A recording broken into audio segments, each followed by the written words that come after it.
우리 모두의 공통된 이름이 하나 있다고 하면 그것은 바로 그리스도인일 것입니다. 성경에 보면 그리스도인이라는 단어가 3번 등장을 합니다. 맨 먼저 등장하는 데는 사도행전 11장이에요. 안디옥에서 그 그리스도인들이, 예수쟁이들이 외부의 사람들로부터 그리스도인이라고 칭함을 받습니다. 이것이 첫 번째 등장하는 것이고, 그 다음 사도행전 26장 28절에 보면 바울이 아그리빠 왕에게 예수를 소개할 때 아그리빠 왕이 바울에게 네가 나를 그리스도인 되게 하려 하느냐라고 할 때 그리스도인이라는 단어가 등장을 해요.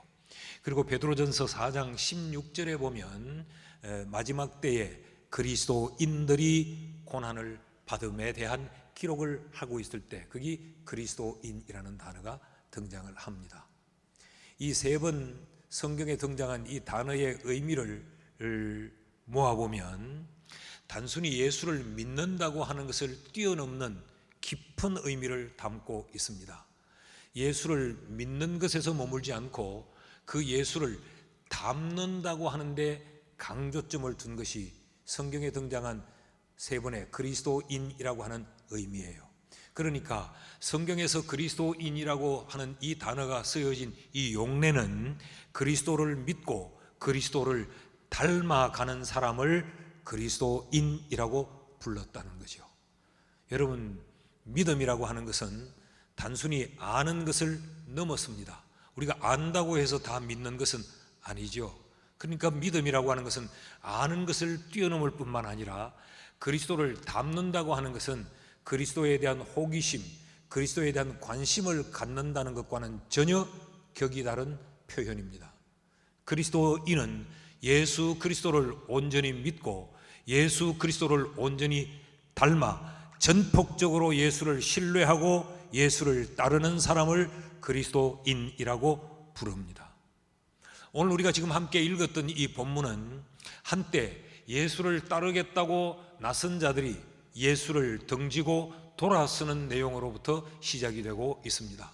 본문 66절 말씀을 보면 그때부터 그의 제자 중에서 많은 사람이 떠나가고 다시 그와 함께 다니지 아니하니라. 여기서 많은 제자란 예수님의 12제자를 언급하지 않아요.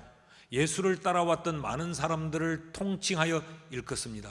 그런데 그들이 지금 예수를 떠나가고 있다. 그들이 누군가? 우리가 이미 요한복음을 저 1장에서부터 차례대로 살펴왔기 때문에 이들이 누군가를 우린 잘 알고 있습니다. 요한복음 6장에서 예수님께서 떡 5개와 물고기 2마리로 그 수많은 사람들을 먹인 소위 말하는 오병이어의 이 사건이 있은 후에 사람들은 예수에 대하여 열광합니다. 그래서 예수의 팬덤이 형성이 되지요. 이런 모습을 보면서 예수님은 그들 몰래 가버나움이라고 하는 곳으로 피하여 왔는데 이들이 이른 새벽 일어나 예수를 찾다가 예수가 보이지 않자 이들은 배들을 띄우고 바다를 건너서 예수를 찾아온 사람들입니다. 이들이 어떤 사람들입니까? 예수가 그런 기적을 행할 때에 예수를 붙들고 자신들의 임금이 되어달라고 애원했던 사람들. 그러니까 지금 이들은 예수를 추앙했던 사람들이고 예수를 따르는데 열정이 있는 사람들이었어요. 우리는 세상에 그 누구도 필요치 않습니다. 당신이 우리의 왕이 되기를 원합니다. 우리는 온전히 당신을 따를 겁니다. 당신이 어디에 가든지 우리는 당신을 따라갈 것입니다. 그래서 산을 넘고 물을 건너 푸른 천리를 이들은 예수를 찾아왔던 자들이에요. 그런데 지금 이들이 예수를 떠나가고 있다라고 성경이 기록하고 있습니다. 이런 상황에서 예수님은 남아있던 12제자를 향하여서 이렇게 질문하십니다. 너희도 가려느냐? Will you also go away? 너희도 저들처럼 떠날 거니? 라고 묻는 거예요. 너희는 어떻게 할 거야? 라고 주님이 지금 말씀을 하고 있습니다. 이것을 우리 성경은 아주 간략하게 너희도 가려느냐로 번역을 해 두었어요. 너희도 가려느냐? 이미 떠나고 있는 사람들이 있는 상황에서 남아있는 자들에게 너희도 가려느냐? 여러분, 이 말씀을 의역을 하면 이런 겁니다. 너희는 어떻게 할래? 너희는 어쩔 건데? 그들에게 결단을 촉구하는 말씀이고, 너희들의 믿음은 어떠니? 그들의 믿음의 현주소를 확인하라고 하는 주님의 말씀이에요. 너희는 믿음의 상태가 어때? 저들과 너희는 다르냐? 떠나는 자들과 남아있는 너희들은 무엇이 다르니? 라고 하는 것을 묻는단 말이죠. 이 질문은 2000년 전 그 들판에 있던 주님의 제자들에게 물었던 질문이면서 동시에 오늘 이 시대에 예수 그리스도를 따르고 있는 오늘의 그리스도인된 우리를 향해서 묻는 질문이기도 합니다. 온통 세상은 내게 연루강하다가도 나를 떠나가고, 나를 향해 그렇게 마음을 열다가도 마음을 닫아버리는데, 세상은 나를 버리고 떠나는데 너희는 나를 제대로 따를 것이냐? 너희는 어때? 라고 우리의 믿음의 현주소를 확인하라는 질문을 주님이 지금 던지고 있는 것이지요. 여러분은 어떻습니까? 여러분의 믿음의 현주소는 지금 어디입니까? 주님의 이 질문에 떠난 자들은 말이 없지만 남아있는 자들은 이 질문에 대답을 합니다. 남아있는 자들의 이 대답을 통하여서 성경은 우리에게 떠난 자와 남은 자의 차이가 무엇인지를 우리에게 보여줍니다. 떠난 자는 왜 떠났고 남은 자는 왜 남았는가? 그렇게 열광하며 임금업이 되어달라고 매달렸던 그들, 산 넘고 물 걷는 그런 열정으로 주를 따랐다가 그들은 왜 떠났을까? 그리고 그렇게 많은 자들이 떠나는데 남은 자들은 왜 남았을까? 이 차이는 무언가? 이것을 지금 남은 자들의 그 대답을 통하여서 우리에게 가르치면서 너희의 믿음도 이렇게 되어야 해. 이래야 너희도 떠나지 않고 남을 수 있어. 그래야 너희도 나를 버리지 않고 나와 함께 할 수 있어. 라고 주님이 지금 말씀을 하는 거예요. 그 첫째는 그 차이가 뭐냐? 이 차이점을 통해 우리에게 주님이 말씀하시는 것은 오직 말씀으로 살아야 한다라고 말씀해요. 자, 남은 자의 대답을 들어보십시오. 너희도 가려느냐라는 주님의 질문에 남은 자들의 대표격인 베드로가 이렇게 대답을 합니다. 68절 말씀입니다. 시몬 베드로가 대답하되 주여 영생의 말씀이 주께 이사오니 우리가 누구에게로 가오리까? 남아있는 이유, 떠나지 아니한 그 첫 번째의 이유를 베드로는 말씀이라고 이야기합니다. 말씀이 주님께 이사오니 우리가 떠날 수 없나이다. 말씀이 주님께 있는데 우리가 어떻게 주님을 떠나겠습니까? 이 말은 무슨 이야기예요? 지금 이들이 무엇을 최고의 가치로 여기고 있고 지금 이들이 무엇을 붙들고 있는지를 우리에게 아주 간결하게 직접적으로 표현하는 표현 아닙니까? 말씀이 최고의 가치요, 말씀이 전부요. 우리는 말씀에 목숨을 걸었기에 저들이 다 떠난다 할지라도 우리는 주를 떠나지 않는 것입니다라고 하는 대답 아닙니까? 지금 많은 다수가 떠나고 그 떠나는 떠남의 숫자에 비하여 남아있는 12제자는 지극히 작고 작은 소수에 불과해요.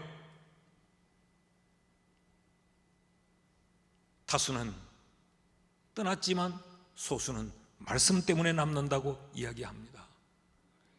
이 대답은 이들은 말씀의 가치를 알았기 때문이라는 것입니다. 그렇다면 떠난 자들은 어땠을까요? 떠난 자들은 우리가 이미 이 말씀을 앞부분부터 쭉 살펴와서 잘 아실 텐데 26절 말씀을 보면 바다를 건너 예수를 찾아온 그들에게 예수님이 이렇게 말씀하시죠.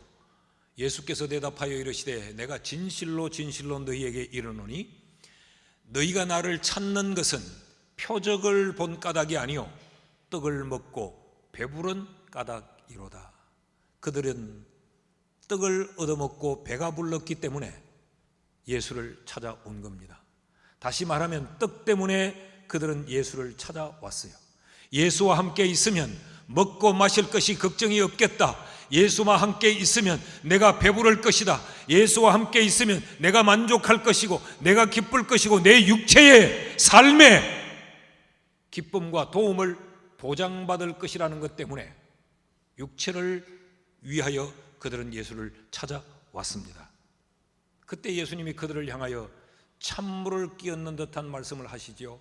이어지는 27절 말씀에서 너희는 썩을 양식을 위하여 일하지 말라. 너희가 기대하고 너희가 관심 갖고 너희가 나를 찾은 그 목적은 썩을 것이요 영생하도록 있는 양식을 위하여 하라. 이 양식은 인자가 너희에게 주리니 인자는 아버지 하나님께서 인치신 자니라. 그들은 썩을 양식, 그들의 육신의 배부름을 위하여서 예수를 찾아왔는데 예수님은 영생할 양식에 대하여 말씀하고 있습니다. 그러자 그들이 예수를 떠나갔습니다. 그 이어지는 긴 말씀이 예수는 점점 더 그들의 기대와 멀어지는 듯한 말씀을 하세요. 떡을 얻어먹고 배부르고 싶은데, 내 배가 불러 내 삶이 만족하고 싶은데, 내 인생이 즐겁고 싶은데, 내 인생이 성공하고 싶은데 예수는 내가 생명의 떡이다. 나를 먹으라. 내 살을 먹어라. 이들의 기대와는 전혀 다른 말씀을 계속 이어가세요. 그러자 이들이 떠나버렸습니다. 이들은 말씀 중심으로 살지 않았습니다. 이들은 떡 중심으로 살았습니다. 예수를 따르면서도 이들은 하나님의 말씀을 기초 삼지 않고 그들의 배부름과 그들이 먹어야 할 썩을 양식을 목적 두고 있었던 거지요. 그럼 남아있는 자들, 이들은 왜 하나님의 말씀 때문에 남았을까요? 이들은 말씀의 가치를 알았던 겁니다. 여러분, 신앙의 기준, 신앙의 기초, 신앙의 이 파운데이션이 왜 말씀이 되어져야 되느냐? 그것은 말씀이 가진 가치 때문에 그래요. 자, 여기 베드로의 고백 68절을 제가 다시 한번 읽습니다. 68절을 읽으면 베드로가 대답하되 주의 영생의 말씀이 주께 이사오니 우리가 누구에게로 가리까? 이게 말씀의 효능성입니다. 하나님의 말씀은 우리에게 영생을 가져다 줍니다. 떡은 우리의 잠깐 배부르고 말 것을 가져다 주지만 하나님의 말씀은 우리에게 영원한 생명을 가져다 준단 말이죠. 이것이 말씀의 효능이에요. 여러분, 이 땅의 모든 것들은 잠시 기뻤다가 말아요. 잠시 배부르다 말아요. 근데 하나님의 말씀은 우리에게 영원한 생명을 줍니다. 뿐만 아니라 영원한 생명을 준다고 하는 이 말은 말씀의 영원성을 내포하고 있어요. 주님이 그들이 추구하는 떡을 썩을 양식이라고 말한 것은 이게 굉장히 유한하고 제한적인 것을 말하지요.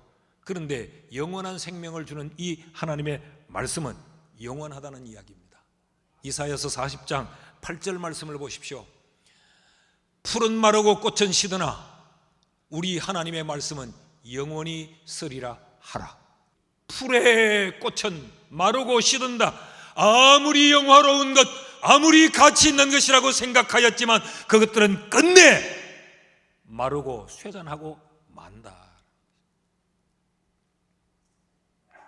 그런데 영원히 시들지 않는 것은 하나님의 말씀입니다. 이 말씀의 영원성이 말씀의 가치예요. 자, 말씀의 가치는 말씀의 영생을 주는 효능이 있고 하나님의 말씀은 영원한 영원성이 있을 뿐만 아니라 이 하나님의 말씀은 우리를 세상 가운데서 안전하게 지켜줍니다. 예수님이 공생애를 시작할 때에 금식하시며 시작했죠. 그때 마귀가 예수님을 시험하는데 떡을 가지고 시험합니다. 이것은 예수님이 금식하셨기 때문에 그 배고픔에 있어서 떡이 가장 중요했기도 하지만 여러분, 사람에게는 떡이 가장 큰 미혹거리입니다. 떡은 결국 뭐예요? 육신을 위한 것이죠. 이게 가장 큰 미혹거리예요. 사람에게 떡 먹는 것, 나의 배부름, 내 육체의 이 만족, 이건 큰 시험거리예요. 그때 예수님이 어떻게 말씀을 하시느냐 하면 마태복음 3장 4절에서 4절 말씀을 보면 시험하는 자가, 마귀가 예수께 나와 이르되 네가 만일 하나님의 아들이거든 명하여 이 돌들로 떡덩이가 되게 하라. 예수께서 대답하여 이르시되 기록되었으되 사람이 떡으로만 살 것이 아니요 하나님의 입으로부터 나오는 모든 말씀으로 살 것이라 하였느니라. 예수님이 시험을 이긴 비결은 떡이 아니요 하나님의 말씀이었습니다. 여러분, 하나님의 말씀은 우리로 하여금 이 세상 속에서 우리를 넘어지지 않도록 우리를 지키는 안전성을 가지고 있습니다. 세상의 모든 것들은 불안전합니다.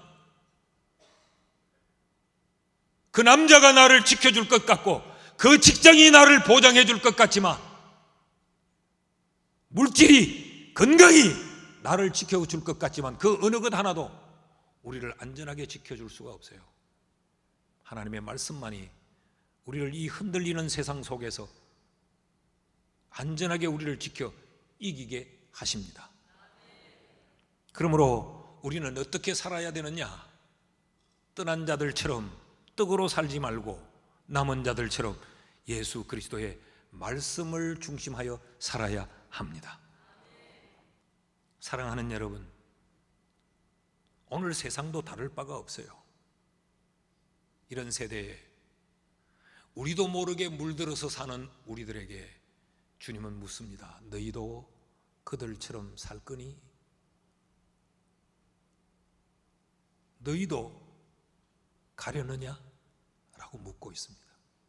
여러분, 이 땅에 많은 성도들이 신앙이 변질되어 갈지라도, 이 땅에 많은 교회들이 육체를 위하여 신앙을 변질시킬지라도 우리만은 하나님의 말씀대로 삽시다. 둘째로, 남은 자와 떠난 자들의 이 차이가 뭐냐? 남은 자들은 오직 믿음을 붙들었기에 남을 수 있었습니다. 자, 베드로의 두 번째 대답을 보십시오. 69절 말씀입니다. 우리가 주는 하나님의 거룩하신 자이신 줄 믿고 알아사옵나이다. 너희도 가려느냐? 너희는 왜 안 가니? 너희도 갈 거야? 그랬더니 우리는 예수가 그리스도요, 예수가 하나님의 거룩하신 자이신 줄 믿고 알았나이다. 이것 때문에 우리는 떠나지 않습니다 라고 이야기를 해요. 여러분, 믿음이 먼저 언급되고 있죠. 믿음과 알을 이야기하는데 믿음을 먼저 언급하고 있죠. 이런 이야기입니다. 우리는 믿고 알았기 때문입니다 라고 지금 말하고 있는 겁니다. 그러니까 이들은 믿음 때문에 지금 남아있는 거예요. 그럼 떠난 자들은 그렇지 않다는 이야기 아니겠습니까? 떠난 자들을 좀 보실까요? 41절에서 42절 말씀을 보면 예수가 자기가 하늘에서 내려온 떡이라 하심으로 유대인들이 예수에 대하여 수군거려 이르되, 이는 요셉의 아들 예수가 아니냐? 그 부모를 우리가 아는데 자기가 지금 어찌하여 하늘에서 내려왔다 하느냐? 예수의 말씀이 믿어지지 않아서 이들은 수군거렸다. 그리고 이 수군거림은 단순한 수군거림이 아니고 이것은 불신의 표현입니다. 그들은 믿음이 없었기에 그들은 떠난 것입니다. 51절에서 52절 말씀도 보시면 나는 하늘에서 내려온 살아있는 떡이니 사람이 이 떡을 먹으면 영생하리라. 내가 줄 떡은 곧 세상의 생명을 위한 내 살이라 하시니라. 그러므로 유대인들이 서로 다투어 이르되, 이는 굉장히 서로가 논쟁을 했다는 거죠. 이르되 사람이 어찌 능히 자기 살을 우리에게 주어 먹게 하겠느냐. 지금 이들이 말에 반복되는 게 뭐예요? 어찌하여? 어떻게? 그러니까 이들이 지금 불신하는 이유는 그들의 생각이, 이성이 수용하지 못하니까 불신하는 거죠. 그들의 이성에서는 이게 어떻게 가능해? 그러니까 수군거리며 불신하는 겁니다. 또 하나, 그들의 능력 안에서는 전혀 불가능한 일이기 때문에 이들이 지금 수군거리며 불신하는 거예요. 이 두 가지 이유예요.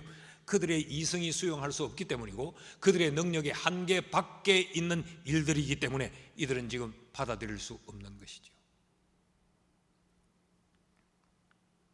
이때 예수님의 말씀을 보십시오. 65절에 예수님은 이렇게 말씀하십니다. 60절 말씀, 55절 말씀을 보면 또 이르시되 그러므로 전에 너희에게 말하기를 내 아버지께서 오게 하여 주지 아니하시면 누구든지 내게 올 수 없다 하였노라 하시니라. 이 무슨 이야기입니까? 너희들이 이해해서 나를 따라올 수 있는 게 아니야.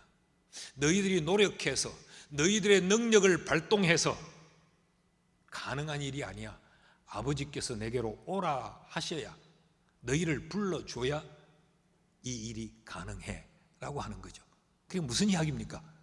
이건 이해해서 되는 일이 아니라 믿어야만 하는 일이다. 믿어야만 하는 일이다. 여러분, 왜 믿어야만 할까요? 온 세상은 다 이해해야 믿는데 성경은 왜 믿어야 된다고 이야기할까요? 베드로의 고백을 다시 한번 보시죠. 69절 말씀을 보면 베드로가 뭐라고 대답해요? 너희는 왜 안 가니? 라고 물으니까 우리가 주는 하나님의 거룩하신 자이신 줄 믿고 알아사옵나이다. 여러분 잘 보십시오. 이 베드로의 대답에 우리는, 여기 원문에는 당신은 그리스도시요 하나님의 거룩하신 자이심을 우리가 믿나이다, 이런 이야기예요. 그러니까 여러분, 유한한 인간이 어떻게 무한한 하나님을 이해할 수 있을까요? 우리의 이성의 영역 밖인데, 우리의 능력 밖인데 이걸 어떻게 이해할 수 있어요?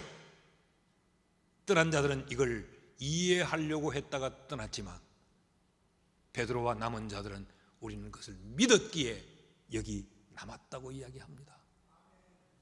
예수가 그리스도라고 하는 것, 예수가 우리의 구주가 된다고 하는 것, 예수가 우리의 죄 문제를 속량했다고 하는 것, 예수 때문에 우리가 천국 갈 수 있다는 이것을 어떻게 우리가 이해할 수 있어요? 아니, 예수가 처녀의 몸에서 태어났다는데 예수의 죽음이 나의 죄를 사하는 대속의 죽음이라고 하는데 이걸 어떻게 이해할 수 있나요? 우리의 이성은 이해할 수가 없어요. 우리의 능력과 우리의 지식과 우리의 공로로는 이것을 풀어낼 재간이 없어요. 그래서 이 베드로의 대답은 우리가 주를 믿나이다.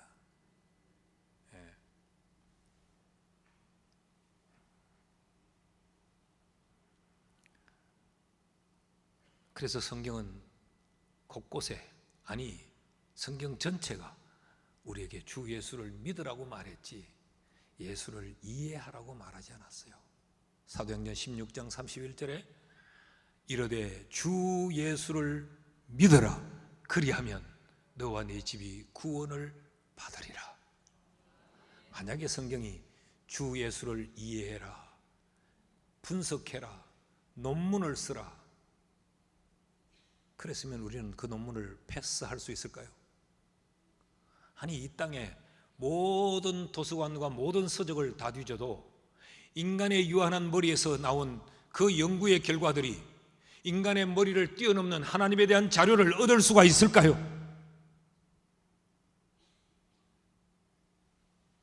그래서 믿음은 도서관에서 만들어내는 것이 아니고 신앙으로 믿어지는 것입니다. 믿기를 축복합니다. 그러기에 믿음은 엄청난 선물이에요. 도저히 불가능한 것을 가능케 해주는 것이 믿음이에요. 세상은 우리를 자꾸 이렇게 공격합니다. 우리의 믿음을 향해서 세상은 뭐라고 공격해요? 좀 생각 좀 해봐라, 좀 생각 좀 하고 믿으라. 세상은 이런 말을 많이 해요. 무턱대고 믿지 말고, 그게 믿어지나? 그게 이해가 되나? 그게 상식에 맞나? 세상은 우리의 믿음을 계속 공격해요. 맞습니다. 그래서 그들에겐 답이 없어요. 믿는 것 외에는 답이 없어요. 그래서 우리는 믿는 겁니다. 믿으면 알아지는데 알고 믿으려고 하는 것은 불가능해요. 그럼 믿고 지나다 보면 때가 되어 어느 날 알게 돼요. 아, 그래서 그러는구나 라는 걸 알게 되죠. 알게 될 뿐만 아니라 그 알므로 더 큰 것들을 이제 응용하게 되는 거죠. 그래서 발전하게 되는 거 아닙니까? 믿음이 출발입니다. 믿음이. 그런데 오늘 이 세상은 끊임없이 우리로 하여금 불신하라고 요구합니다. 이런 세상이 되어버리지 않았습니까? 더 안타까운 것은 이것이 신앙의 세계에도 들어와 버렸다라는 이야기입니다. 하나님의 말씀을 들으면서도 진짜일까? 하나님의 살아계시는 그 기적 같은 이야기들을 간증으로 들으면서도 저게 사실일까? 우리는 하나님이 살아계신다고 고백하고 하나님은 살아계신다고 노래하면서도 내 삶의 현장에서는 하나님이 진짜 살아계실까라고 하는 불신을 가지고 살아가요. 참 아이러니하지 않습니까? 하나님이 내 기도에 듣고 기적 같은 것으로 응답해 달라고 기도하면서도 내 기도에 그런 기적이 일어날 것을 믿지 않으면서 기도하는 우리의 신앙의 세계에도 불신이 들어와 버렸습니다. 그 몸은 여기 있을지라도 그건 주님을 떠나고 있는 겁니다. 주님은 우리에게 오직 믿음으로 살아라 라고 말씀하고 있습니다. 여러분, 믿음으로 살 수 있기를 축복합니다. 셋째로, 떠난 자들과 남은 자들의 이 차이는 뭐냐? 남은 자들은 오직 말씀을 붙들었고 떠난 자들은 육체의 떡을 붙들었으며 남은 자들은 믿음으로 예수를 따랐지만 떠난 자들은 불신으로 예수를 떠났습니다. 자, 이런 너희도 가려느냐라고 하는 질문을 던지신 그 예수께서 남은 자들에 대하여서 마치 결론 같은 말씀을 하세요. 그러시면서 오직 은혜로 살아야 한다라고 말씀을 주십니다. 자, 베드로의 이 두 대답, 말씀과 믿음의 대답을 들으시고 주님이 좀 문맥의 흐름에 맞지 않는 듯한 말씀을 하세요. 70절, 71절 말씀을 보면 예수께서 대답하시되 내가 너희 12를 택하지 아니하였느냐? 그러나 너희 중에 한 사람은 마귀니라 하시니 이 말씀은 가룟 시몬의 아들 유다를 가리킴이라. 그는 12 중에 하나로 예수를 팔자르라. 지금 베드로의 대답을 들으시고 주님이 칭찬을 하거나 뭐 격려를 하거나 이런 말씀을 하시면 좋을 텐데 조금 문맥의 흐름에 맞지 않는 듯한 택함을 이야기합니다. 택함을. 내가 너희 12를 택하지 아니하였느냐? 이 선택에 관한 이야기를 해요. 이 택함, 이 선택은 예수의 부르심이죠. 그런데 예수의 이 부르심이 은혜로 말미암았습니다. 제자들이 예수님을 찾아와 나를 불러주세요라고 해서 주님이 부르신 것도 아니에요. 이들이 어떤 특별한 조건과 자격을 다 갖추어 합당했기에 부른 것도 아니고 예수께서 일방적으로 그들을 찾아가 그들을 제자로 부르셨지요. 우리가 이것을 요한복음 1장과 2장에서 이미 살피지 않았습니까? 그러니까 이 지금 남아있는 자들의 출발이 은혜요, 지금 남아있음이 은혜인 것이지요. 은혜는 내 곁에 남게 하지만 은혜를 망각해버리면 내 곁을 떠나가게 한다라고 하면서 한 인물을 등장시키는데 가룟 유다입니다. 그도 은혜로 택함을 받았습니다. 재정 전문가가 있었음에도 불구하고 그가 제자 공동체의 회개를 맡는 이런 특별한 은혜를 누렸어요. 대부분의 제자들이 갈릴리 출신인 반면에 그 혼자 가룟 출신이었어요. 성경은 이런 것들을 통해 이 가룟 유다는 특별한 은혜로 부름을 받았다는 걸 우리에게 웅변적으로 말하고 있어요. 그럼에도 불구하고 그는 예수를 팔아넘기는 배신자로 쓰고 맙니다. 왜 그랬을까요? 은혜를 잊어버렸기 때문에 그랬습니다. 은혜를 망각했기 때문에 그는 예수를 팔아넘깁니다. 자, 그는 은혜를 은전으로 바꿉니다. 그는 은전 돈을 받고 예수의 은혜를 팔아넘깁니다. 가룟 유다의 실패는 은혜로 살려고 하지 않고 은전으로 살려고 했기 때문입니다. 따라 하실까요? 은혜를 잊으면 실패한다. 은혜를 망각하면 신앙은 흔들립니다. 은혜를 잊어버리면 그 신앙은 무너지게 됩니다. 그런데 여러분, 마귀는 늘 우리로 하여금 은혜를 망각하게 만들어요. 오늘 베드로가 이 가룟 유다를 예수님께서 마귀니라라고 말하죠.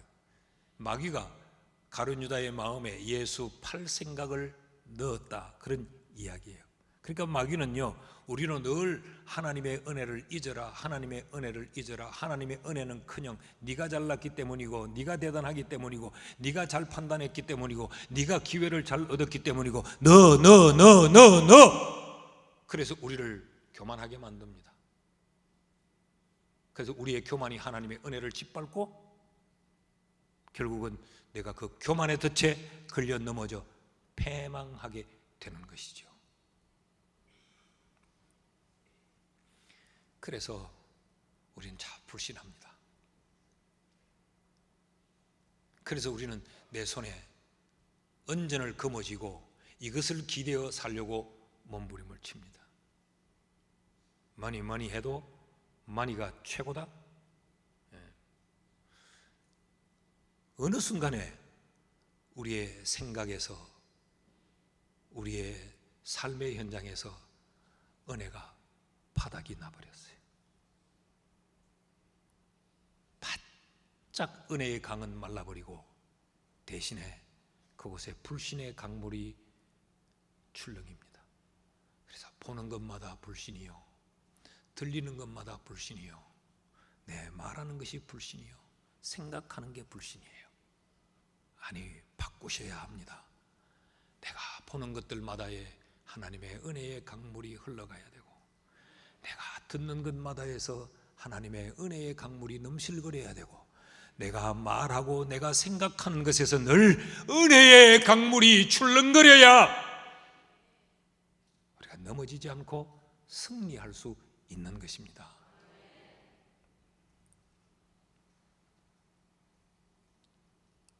지금 어떻게 살고 계시는지요? 예수께 나오고 교회에 있고 예배하고 봉사하면서도 떡입니까? 떡. 나를 배불릴 것, 나를 만족하게 할 것, 그것입니까?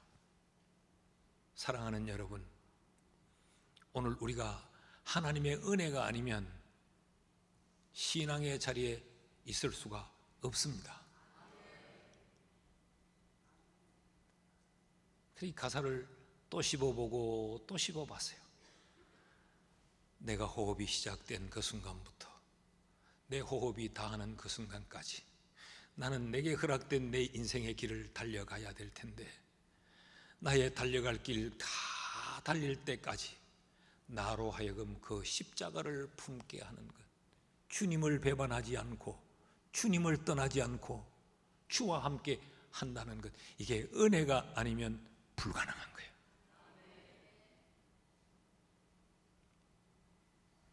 그런데 그 다음에 가사도 또 새롭게 들려왔어요. 그 다음 한량없는 은혜, 갚을 길 없는 은혜, 내 삶을 애워싸는 하나님의 은혜, 그러니까 하나님의 넘치고 넘치는 은혜를 지금 노래한 다음에 나 주저함 없이 그 땅을 밟음도 나를 붙드시는 하나님의 은혜. 작사자한테 물어보지 않아서 어떤 뜻으로 썼는지를 모르겠지만, 나 주저함 없이 그 땅을 밟음도, 그 땅이 뭔지를 저는 이렇게 이해를 했습니다. 그 땅은 내가 장착해야 될 하나님의 땅, 하나님의 나라. 그런데 그 땅을 밟는데 내가 주저함이 없다. 어떻게 주저함이 없을 수 있어요? 허물이 많은데, 부족함 투성인데, 연약한데, 죄뿐인데, 근데 그 땅을 밟으며 주저해야 되고 망설여야 되고 부끄러워해야 되고 두려워해야 될 텐데, 나 그 땅을 밟음도 주저함이 없다. 왜요? 나를 붙드시는 하나님의 은혜 때문에. 여러분, 그러니까 우리는 은혜로 시작해서 주의 부름을 받고 은혜로 말미암아 십자가 품고 살다가 우리의 달려갈 길 다 마치고 그 땅에 은혜로 말미암아 가게 되는 줄 믿습니다. 그러므로 우리는 은혜로 살아야 돼요. 은혜로 살아야 돼요. 이런 찬양의 가사도 있습니다. 은혜 아니면 살아갈 수가 없네. 호흡마저도 다 주의 것이니 세상 평안과 위로 내게 없어도 예수, 오직 예수뿐이네. 예수의 은혜를 알면 세상의 평안이나 세상의 위로가 그렇게 대수롭지 않아요. 세상이 나를 위로하지 않는다고 해서, 남편이 내 편 같지 않다고 할지라도, 세상 모두가 나를 등진다 할지라도, 여러분, 하나님의 은혜면 족합니다. 믿습니까? 다시 한번 여러분의 신앙을 점검하시죠. 너희도 가려느냐? 떡을 찾아서?